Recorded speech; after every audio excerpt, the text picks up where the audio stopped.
Hello friends, welcome to our YouTube channel teaching exam overload. दोस्तों, आज के session के अंतर्गत आपकी जो सीटेट दिसंबर 2023 की क्लासेस चल रही हैं उसमें आज आपकी एसएसटी की नेक्स्ट क्लास है, जिसमें हमारा टॉपिक क्या है, इमारतें, चित्र तथा किताबें, जो क्लास 6 एनसीईआरटी हिस्ट्री का चैप्टर नंबर 11 है। तो आज का हमारा टॉपिक क्या है, इमारतें, चित्र तथा किताबें। चलिए फिर सेशन को शुरू करने से पहले हमारी रिक्वेस्ट है कि हमारे चैनल को लाइक करें, सब्सक्राइब करें तथा ज़्यादा से ज़्यादा शेयर करें। चलिए इसमें देखते हैं पहला पॉइंट क्या है। पहला पॉइंट है लौह स्तंभ के बारे में। मेहरौली दिल्ली में कुतुब मीनार के परिसर में खड़ा यह लौह स्तंभ भारतीय शिल्पकारों की कुशलता का एक अद्भुत उदाहरण है।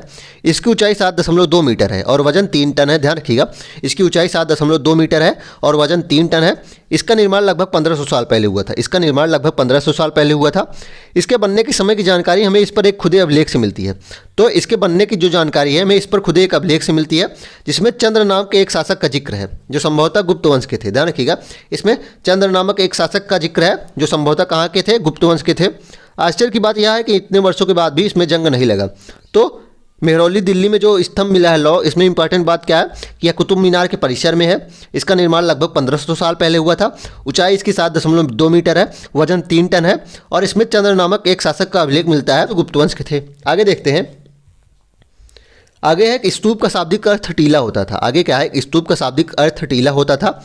हालांकि स्तूप में विभिन्न आकार के थे, कभी गोल होते थे, लंबे होते थे, तो कभी बड़े या छोटे होते थे, लेकिन उन सब में एक समानता थी। हालांकि जो स्तूप होते थे वह विभिन्न आकार के होते थे, अर्थात आकार में उनमें विभिन्नता पाई जाती थी, लेकिन सभी स्तूपों में एक बात समान थी। प्रायः सभी स्तूपों के भीतर एक छोटा सा डिब्बा रखा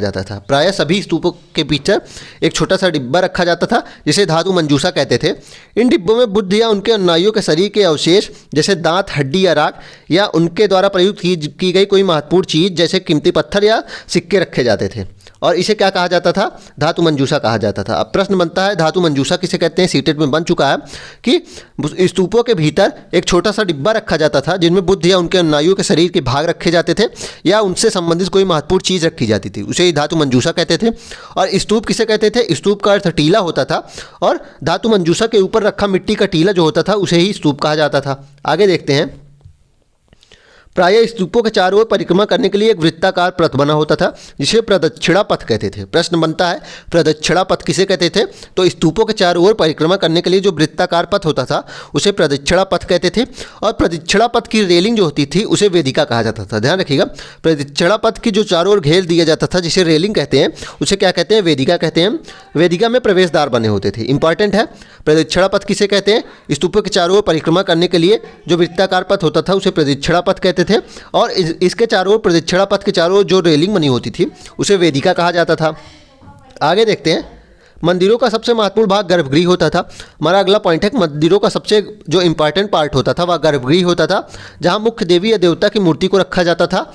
इसी स्थान पर पुरोहित धार्मिक अनुष्ठान करते थे और भक्त पूजा करते थे। तो गर्भगृह क्या होता था, मंदिरों का सबसे महत्वपूर्ण भाग होता था जहाँ देवी देवताओं की मूर्ति को रखा जाता था। पुरोहित यहीं धार्मिक अनुष्ठान करते थे और भक्त यहीं पूजा करते थे। मंदिर में एक और भाग होता था मंडप। अब देखते हैं मंडप क्या होता था।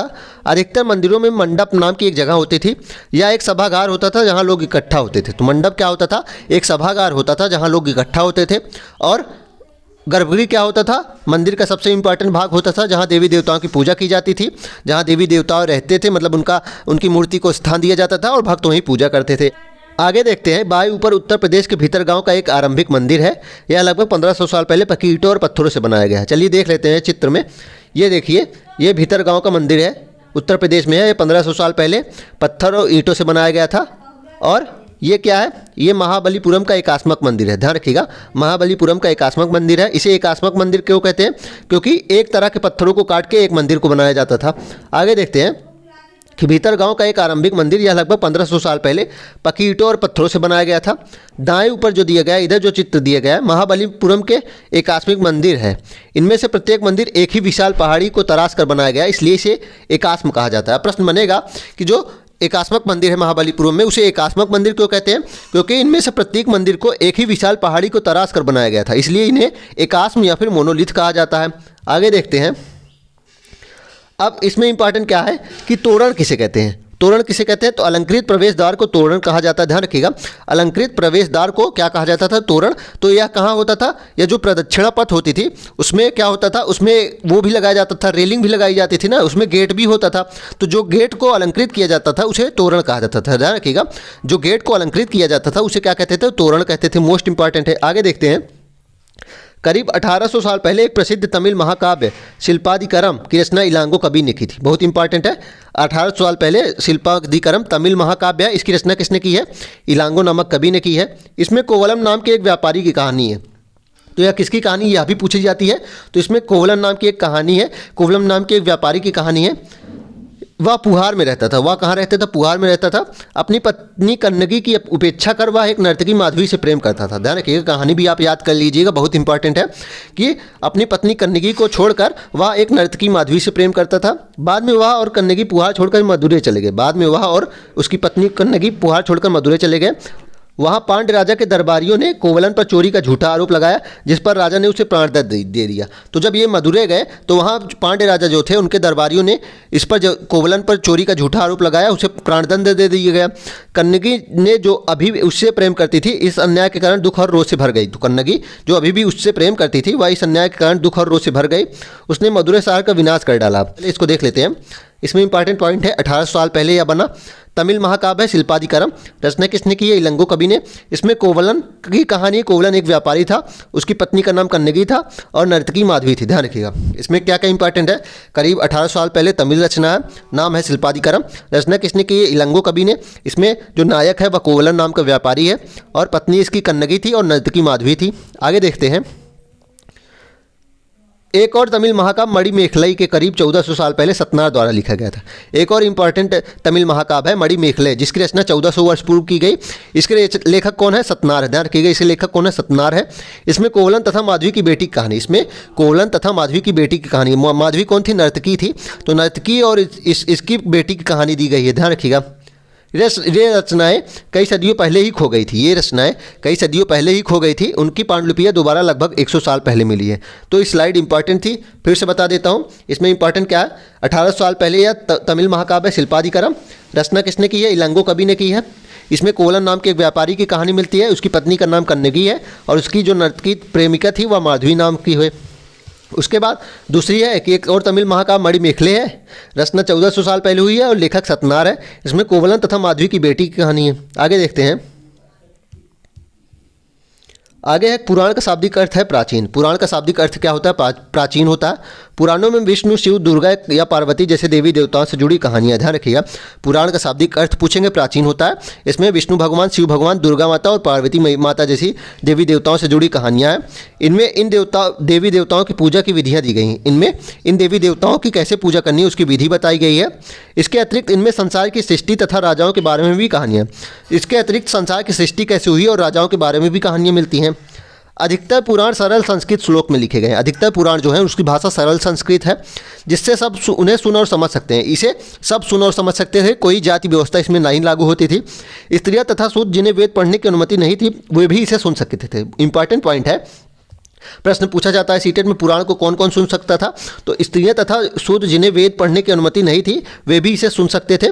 पुराणों का पाठ पुजारी मंदिरों में किया करते थे, जिसे लोग सुनते थे। Most important point. तो इसमें इंपॉर्टेंट पॉइंट क्या हो जाएगा? शाब्दिक अर्थ प्राचीन होता है। इसमें देवी देवताओं से जुड़ी कहानियाँ तथा उनकी पूजा की विधियाँ बताई गई हैं और संसार की सृष्टि के बारे में बताया गया है। साथ ही इसकी भाषा सरल संस्कृत थी। और एक इंपॉर्टेंट बात है कि स्त्रियाँ या शूद्र जिन्हें वेद पढ़ने की अनुमति नहीं थी वे भी इसे सुन सकते थे। आगे देखते हैं। आगे एक विज्ञान की पुस्तक है। आगे देखते हैं विज्ञान की पुस्तक है। इसमें देखते हैं, इसी समय गणितज्ञ तथा खगोल शास्त्री आर्यभट्ट ने संस्कृत में आर्यभट्टियम नामक पुस्तक लिखी। प्रश्न पूछा जाता है आर्यभट्टियम बुक किसने लिखी है? तो आर्यभट्ट ने लिखी है और इसकी भाषा संस्कृत थी। जिसमें लिखा है, उन्होंने क्या लिखा है कि दिन और रात पृथ्वी को अपने धुरी पर चक्कर काटने की वजह से होते हैं। तो इन्होंने बताया था कि दिन और रात पृथ्वी पे क्यों होते हैं? क्योंकि पृथ्वी अपने धुरी पर जो चक्कर काटती है उसकी वजह से होते हैं। जबकि लगता है कि रोज़ सूर्य निकलता है और डूबता है, और लगता है ऐसा है हमें कि रोज़ सूर्य निकल रहा है और डूब रहा है, लेकिन ऐसा नहीं होता है कि दिन और रात इसलिए होते हैं पृथ्वी अपनी धुरी पर चक्कर काट रही है। उन्होंने ग्रहण के बारे में भी एक वैज्ञानिक तर्क दिया था। उन्होंने ग्रहण के बारे में भी वैज्ञानिक तर्क दिया था। उन्होंने वृत्त की परिधि को मापने की भी विधि ढूंढ निकाली। तो वृत्त की परिधि कैसे निकालनी है उसकी भी विधि इन्होंने बताई थी। जो लगभग उतनी ही सही जितनी कि आज प्रयुक्त होने वाली विधि है, जो लगभग उतनी ही सही थी जो आज में प्रयुक्त होने वाली विधि है। इसमें इंपॉर्टेंट पॉइंट देख लेते हैं। आर्यभट्ट की बुक आर्यभट्टियम है, भाषा संस्कृत है। इसमें इन्होंने दिन और रात क्यों होता है पृथ्वी पे ये बताया था, और ग्रहण के बारे में बताया था, और वृत्त की परिधि को मापने की भी विधि बताई थी। चलिए आगे देखते हैं। लास्ट पॉइंट है हमारा आज का कि कागज़ का आविष्कार करीब 1900 साल पहले काई लून नाम के व्यक्ति ने चीन में किया था। ध्यान रखिएगा, कागज़ का आविष्कार 1900 साल पहले काई लून नाम के व्यक्ति ने चीन में किया था।